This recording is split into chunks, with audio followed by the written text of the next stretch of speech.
আদিবাসীদের যে মানবাধিকার, সেই মানবাধিকার প্রতিষ্ঠা এবং সমাজের বুকে মাথা উঁচু করে চলার যে অঙ্গীকারের পথ,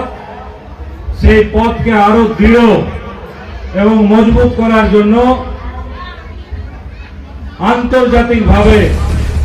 আজকের দিনে কিন্তু সেই লড়াইয়ের পথ শুরু হয়েছিল এবং সেই থেকে আজকের দিনটিতে সারা আন্তর্জাতিক মহলে আদিবাসী দিবস বলে এই জিনিস স্থাপিত হয়েছে। তো আমিও আজকের এই পূর্ণ লগ্নে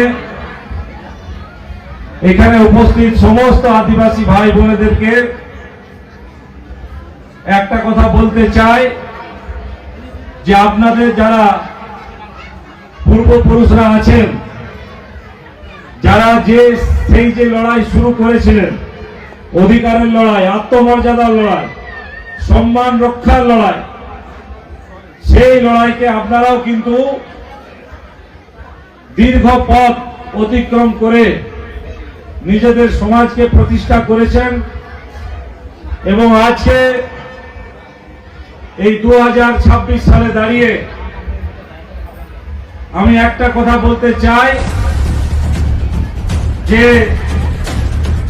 দেশের এমন কোন জায়গা নেই, এমন কোন প্রতিষ্ঠান নেই যেখানে আদিবাসী সম্প্রদায় থেকে উঠে এসে বিভিন্ন বড় বড় জায়গায় বড় বড় পদে আজ আদিবাসী ঘরের ভাই বোন দাদা ভাইরা প্রতিষ্ঠা লাভ করেছে। এটাই আপনাদের কাছে সব থেকে বড় আদিবাসীদের গর্বের বিষয়। এবং আজকে এই আমার মঞ্চের বাঁ পাশে যার ছবি আপনারা লাগিয়েছেন, আপনাদের কাছে সব থেকে বড় গর্বের বিষয় যেটা, যে আমাদের দেশ ভারতবর্ষ এবং সেই ভারতবর্ষের সব থেকে বড় সাংবিধানিক যে পদ, সেই রাষ্ট্রপতির পদে ওই মাননীয় দ্রৌপদী মুর্মু মহাশয়া কিন্তু আজকে অলঙ্কৃত করে সেই পদে বসে আছেন এবং তিনি সংবিধানের সর্বোচ্চ পদে আদিবাসীদের মুখ উজ্জ্বল করেছেন। তাই আজকে এই বিশ্ব আদিবাসী দিবসের এই প্রাক্কালে আমাদের এখানকার এলাকার যারা যারা আপনারা আছেন, তাদেরকেও কোথাও না কোথাও প্রতিজ্ঞা নিতে হবে যে সেই দিন আর নেই। আপনারা ব্রিটিশ শাসনের লাল চোখকে উপেক্ষা করে লড়াই করেছেন। যারা আপনারা বললেন সিধু কানু জিতকার, বিরসা মুন্ডা জিতকার, তাদের ইতিহাসকেও আমাদেরকে স্মরণ করতে হবে। তারা কিন্তু সেই সময় ওই ব্রিটিশ শাসনের লাল চোখের কাছে মাথা নত করেনি, মাথা উঁচু করে লড়াই করে প্রাণ বলিদান দিয়েছে,